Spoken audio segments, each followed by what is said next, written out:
प्रणाम।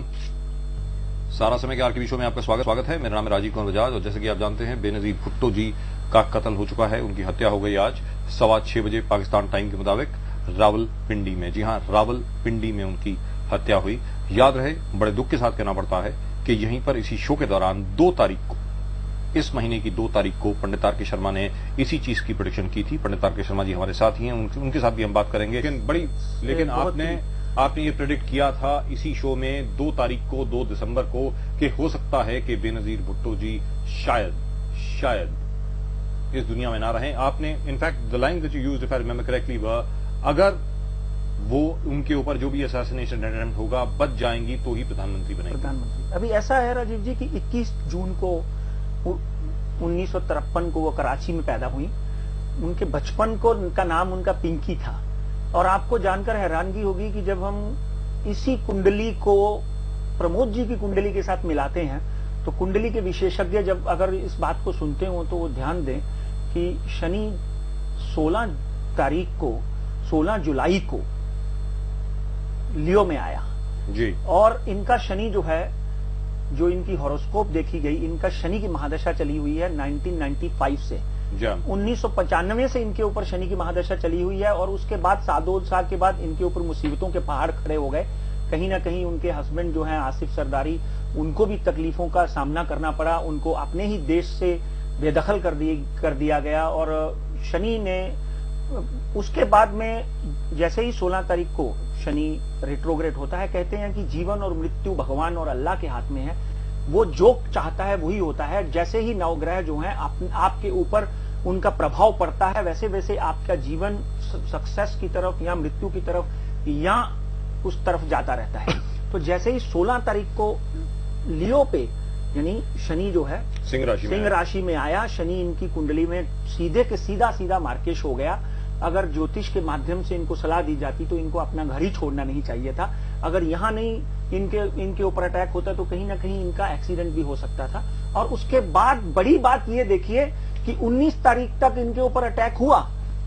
19 दिसंबर तक उनके ऊपर अटैक हुआ और उनका बाल भी बांका नहीं हुआ। मगर 19 तारीख को जैसे ही शनि रेट्रोग्रेड वक्री होकर इनके वापस दूसरे चरण घर में इनकी आयु के घर को, अष्टम भाव को देखता है, तो उसी वक्त इनके ऊपर 19 तारीख से लेकर 20 फरवरी तक ये शनि जैसे ही रेट्रोग्रेड पोजीशन से अपनी काल सर्प योग जिसको बोलते हैं, इस तरह की पोजीशन बनाता है, तो वो ऐसा समझ लें कि एक ऐसे नाग का रूप धारण कर, ग्रह दशा रूप धारण करती है जिसमें आदमी के बचने के आसार कम रह जाते हैं। ज्योतिष के माध्यम से हम सिर्फ आसार और संकेत देते हैं। पंडित आर के शर्मा जी, आपसे ये सवाल मैं खुद पूछना चाहता हूं। मेरा खुद का व्यक्तिगत सवाल आपसे ये है कि जब इस प्रकार की कोई प्रेडिक्शन जब सच होती है तो आपके खुद के जहन में क्या फीलिंग आती है? क्योंकि किसी की मौत कोई अच्छी बात नहीं है और भले ही किसी की मौत की प्रेडिक्शन बिल्कुल ठीक हुई हो, लेकिन कहीं ना कहीं आपके जहन में आपको भी बहुत दुख पहुंचता होगा कि ये क्या हो गया। देखिए, ऐसा है कि इस तरह की भविष्यवाणी जो है वो करते हुए मन दुखी होता ही है, मगर ये समझ लिया जाता है कि जीवन जो है वो आनी और जानी का नाम ही है। इसके लिए उस सही संकेत देना, सही मार्गदर्शन करना लोगों का, उसको बोल देना ही अच्छा है। पंडित जी, one final word from you before we say goodbye. You say that Sian of the Bhutto family is going to come back and lead. Definitely, he can be. उनके जो बच्चे हैं वो भी हो सकते हैं, बख्तावर हो सकता है, बिलावल हो सकता है, और आगे जाकर कहीं ना कहीं उनके ही फैमिली का कोई व्यक्ति जो है वो झंडा संभालेगा पीपीपी का, और उनकी फैमिली में से आगे आने वाले 3-4 सालों में फिर कोई ना कोई प्रधानमंत्री के रूप में आगे आएगा।